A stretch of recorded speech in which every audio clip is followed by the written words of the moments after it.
Coming up on the SBS On The Money podcast, telco complaints, copper and pharma tariffs and rates reaction. All of that and more next.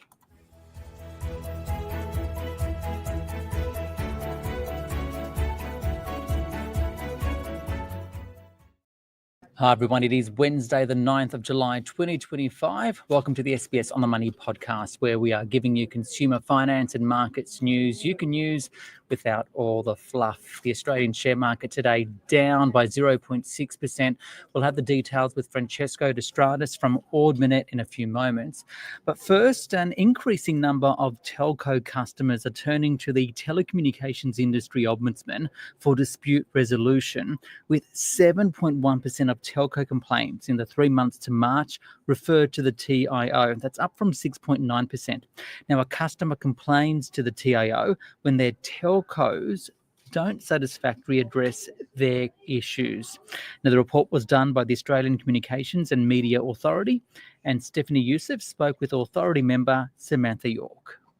So the ACMA publishes quarterly reports that list telcos by name and ranks them according to the number of complaints they received in that quarter, how quickly they resolved those complaints, and the proportion of complaints that needed to be escalated to the telecommunications industry ombudsman for further review and resolution. So the latest report covers the January to March 2025 quarter, and this report showed that this is the third consecutive quarter to see an increase in the number of complaints being escalated to the telecommunications industry ombudsman. Which telco had the highest number of complaints that were referred to the ombudsman? So SkyMesh, which is an NBN reseller focusing on regional Australia, received the highest percentage of complaints that were referred to the ombudsman, followed by Felix Mobile, which is a TPG brand, and Tangerine Telecom. As you mentioned, this is the third straight quarter that we've seen an increase in the number of referrals to the ombudsman. Is this becoming a systemic issue, and what needs to be done to address it? So yes, this is the third time that we've produced this report, and it is concerning that we've seen an increase in ombudsman referrals each quarter. We'll continue to monitor over the coming months to see if there are any specific factors leading to this trend and indicating that there might be some systemic issues at play. But what we do know now is that there are several providers who are performing worse than the industry standards. And in fact, for certain providers, more than half of consumer complaints end up requiring intervention from the ombudsman, and that's just not acceptable. What needs to be done? Well, it's very simple, really. Telcos should improve their complaint handling processes so that more customers are satisfied with the outcome.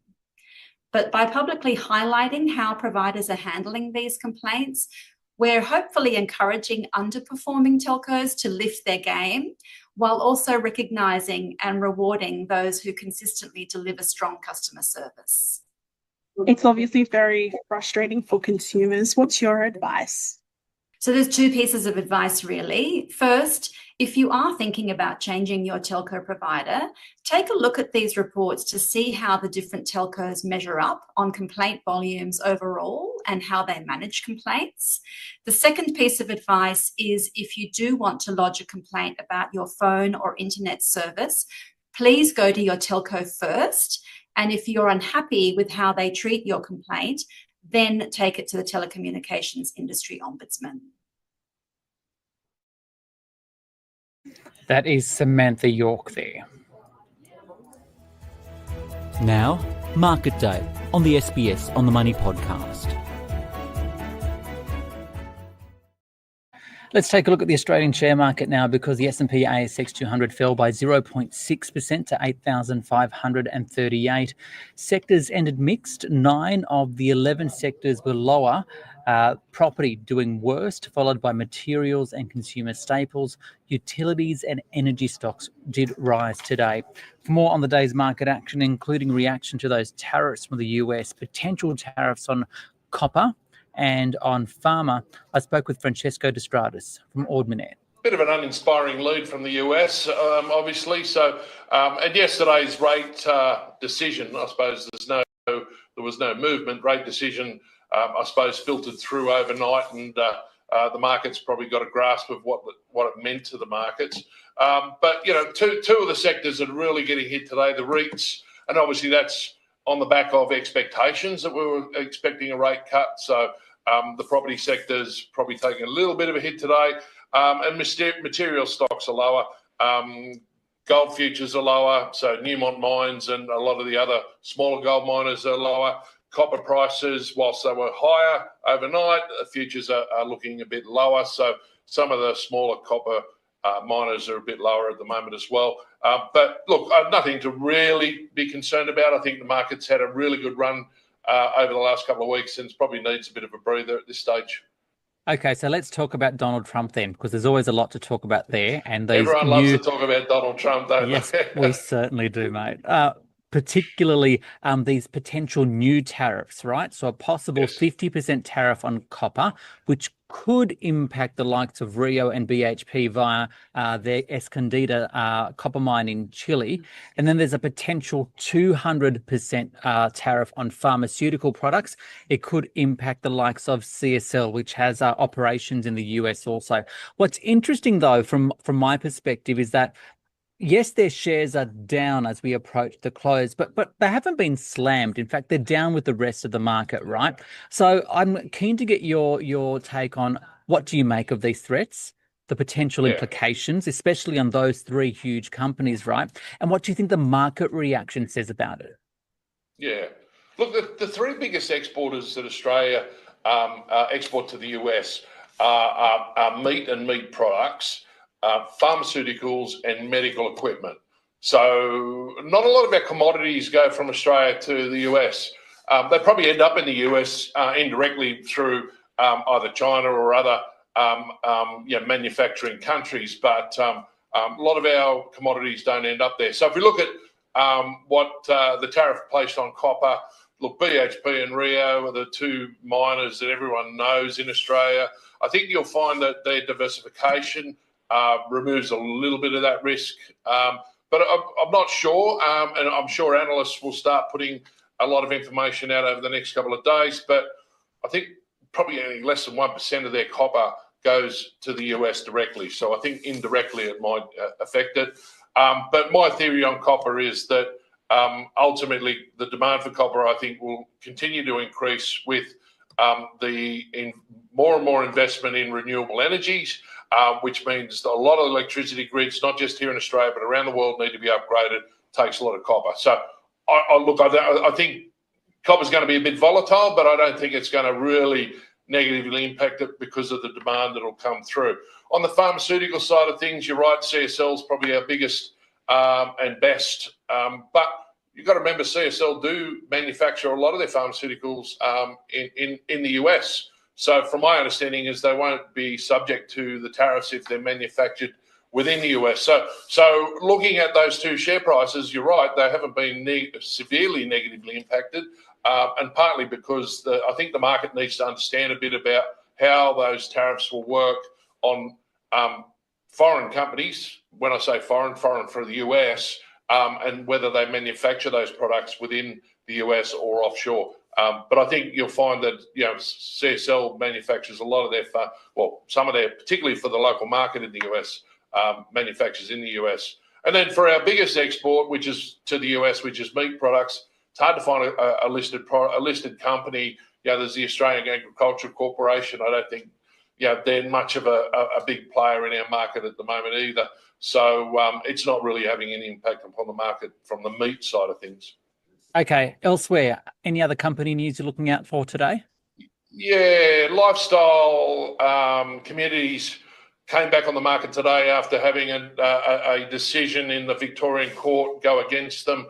The stock price is down 35 to 40%, big movement in that share price. I believe management are considering they were going to challenge the decision, so I suspect that they probably will.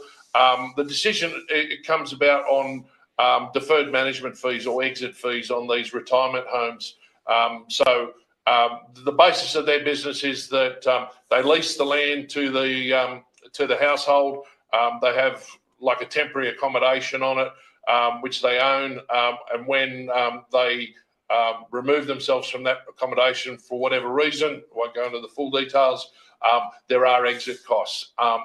And it's been challenged by 83 people that it's not legal within the Victorian market. So there's still a bit of that to play out, but if it does continue that way, significantly negative for lifestyle and some of the other retirement village investments out there in the marketplace.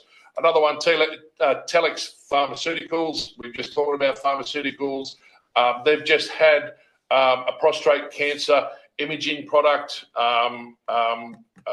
proposed onto the Medicare and Medicaid system. It's been approved. That's a big win for them. The stock's up around 6%. Probably would have been more if it wasn't for these news on tariffs around pharmaceuticals. And look, I think the market at the moment is probably sitting on their hands a little bit. We're moving into confession season before the reporting season. I suspect over the next couple of weeks we'll see one or two companies, if not more, come out and give a bit of guidance upgrade on their results for the FY25. Yesterday, we saw the Reserve Bank surprise a lot of people in holding interest rates instead of cutting them. What's the latest market pricing for future rate cuts? Because in other parts of the world, like in New Zealand today, rates there stayed on hold. Yeah, it was a big surprise to the market. Look, the market and the share market fell dramatically immediately on the news, but recovered through the rest of the afternoon yesterday. So it was interesting to see how that played out. 96% of market participants were predicting a rate cut. It didn't come about. So look, looking at some of the news coming out this morning, I think everyone's just moved on from a rate cut in July to a rate cut in August. Looking at some of the commentary around the decision, it was 6-3 to hold. So there's still a bit of support for a cut there on the board of the Reserve Bank, but also the commentary around it was that the direction is right, so downward. It's just the timing. So everyone's moved their forecast forward to August. I suspect that'll be the case. The Reserve Bank did quote that the inflation numbers that came out last month were monthly. They want to see quarterly numbers. We will see a quarterly number before the next meeting. And they want to see some productivity improvements as well. And I think maybe because the US also held firm on rates in their recent decision, probably made it a little bit easier for them to sit pat. If they were to cut rates, it probably would have had a negative impact on the Aussie dollar, and we don't want to sort of be too volatile in our currency at the moment either. Okay, and finally, with the economic environment, how it is at the moment, where do you see the opportunities for investors, and what are you telling your clients right now? Yeah, look, we're really looking at client portfolios and advising on a bit of rebalancing. There's the number of stocks that have actually performed significantly well over the last 12 to 18 months, and over the sort of bridging the June 30 period, looking at holdings that are a little bit out of whack. So, stocks that have performed well like Hub and CBA and Aristocrat, ResMed, they're getting to sort of positions where they're overweight in portfolios. So we've been trimming off the top of that and moving them more in towards things that have underperformed, but we still like the businesses, things like Woolies, things like Rio Tinto, you mentioned earlier. And Endeavour Drinks is another one. So we're just sort of doing a bit of rebalancing in portfolios at the moment, particularly now when the reporting season on the horizon. We don't want to sort of disrupt the apple cart. That's Francesco De Stradis there from Ord Minnett. That ends the podcast for this Wednesday. Don't forget to give it a rating or a review on Spotify and Apple Podcasts. Tell your mates and click subscribe. This SBS On The Money stream is provided for informational purposes only. The content in this stream should not be understood as constituting advice or a recommendation. It is not personal advice and it does not consider your personal circumstances or objectives. You should contact a licensed professional before making any financial decision.